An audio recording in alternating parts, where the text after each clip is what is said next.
the winner of the Tim Sample Lookalike Contest 3 years running at the Freiburg Fair. And I am so pleased to be here with my friend David Mallet. Big hand for Dave Mallet and the band. Noel Paul Stuckey is following me. And these two gentlemen, I met Noel Stuckey when I was 25 years old in 1976. I opened for him at what is now Merrill Auditorium in Portland.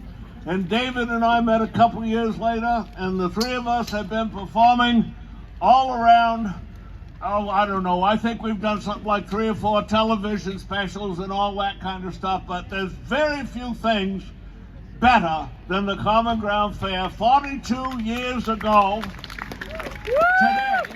The last Sunday in September, 42 years ago in 1981, Marshall Dodge and I did the final show, Sample and Dodge, 42 years ago, and I am so grateful to be back. But this, people don't understand, this is the sweet spot of the whole year in Maine. Yeah. Most of the tourists have gone. They left plenty of money. The black flies have abated. And the cold weather ain't here yet. What's better than that? As my Uncle Del used to say, why go away when you're already here? You know what I mean? And we have everything you ever wanted in the great state of Maine, as this tune by my dear friend Steve Bytha, who was the keyboard player in the Dubious Brothers. Steve was a keyboard player. Of course, the Dubious Brothers, I'm sure you remember that band of mine. We had an album, Finish Life at Home in Your Spare Time. And we had, when we played down at Old Orchard Beach, they called us the Dubois Brothers. Of course, they still give us the $50. I believe it was $37.90 American. But anyway, we have everything you ever wanted. Like, for instance, China, Paris, Norway. They're right outside your doorway. State o' Maine. And up in Poland we go strolling, and with candle pins we're bowling. State o' Maine. Down at the Elks Club we play bingo on the lawn, a pink flamingo. State o' Maine. We drink beer but never sherry on the Vinyl Haven Ferry Inn. State o' Maine. And in the summer we got tourists, and they irritate the purists, but their money spends the same.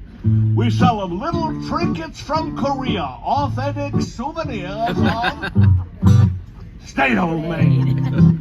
Now, I have to tell you something. I have been doing what I do for a living for a lot longer than some of you folks have even been alive. And so I'm here to tell you it's an interesting perspective. I've been doing this about 50 years, and a lot of things in the state of Maine have changed in the last 50 years. Now, for one thing, and this is very important, I don't know if you're aware of the fact that right now tourism is the second largest industry in the entire state, okay? Worm digging is still number 1, but it's neck and neck, okay? But here's the thing, in my lifetime, they even have developed now to the point where they have a whole department down to Augusta, the Maine Department of Tourism. I mean, that is incomprehensible to me, a guy from Maine. They get a whole department. It's a select group of folks from Massachusetts, and they take our tax dollars and they try to entice people to come to the state of Maine. You say, Betty, I see you found your grandson. Good. I was going to go looking for him, but I'd still be out looking. Anyway, but the thing is, if they just get one native Mainer on that tourism department, they could save a lot of money. Because the fact of the matter is, there's only a handful of things that people want to do when they come to the state of Maine. And I can tell you, it's exactly the same things they wanted to do 50 years ago. Or 100, probably 200 years. I can tell you exactly what they are. They want to see a lighthouse.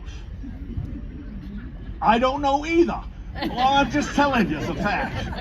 That you want to develop northern Aroostook County? Build a Put a lighthouse every few miles on 95. They would be jammed right into Holton. They want to see a lighthouse. They've got to eat a lobster. You ain't been to Maine if you ain't had a lobster. And then for some bizarre reason, I have never been able to comprehend, they have got to see a moose. Okay, it's not optional. The state of Maine had to put a stuffed moose at the airport in Portland, or else they think they're at the wrong airport. They expect the baggage handlers, at the airport. So the average visitor to the state of Maine, if they was sitting in front of a lighthouse, eating a lobster, and a moose walked by, it would blow their mind, you see? But there is one other experience that I believe virtually every visitor to the state of Maine wants to have this experience. Now, it could be a conscious desire. That's possible, not likely. Much more likely, it's an urge. You ever had one of them? It was just an urge. You don't know why you want to do it, you just want to do it. It's an urge. So they come to the state of Maine, and they get this urge. They get behind the wheel of a car, and what they want to do is drive around the back roads of Maine until they come upon a little country store.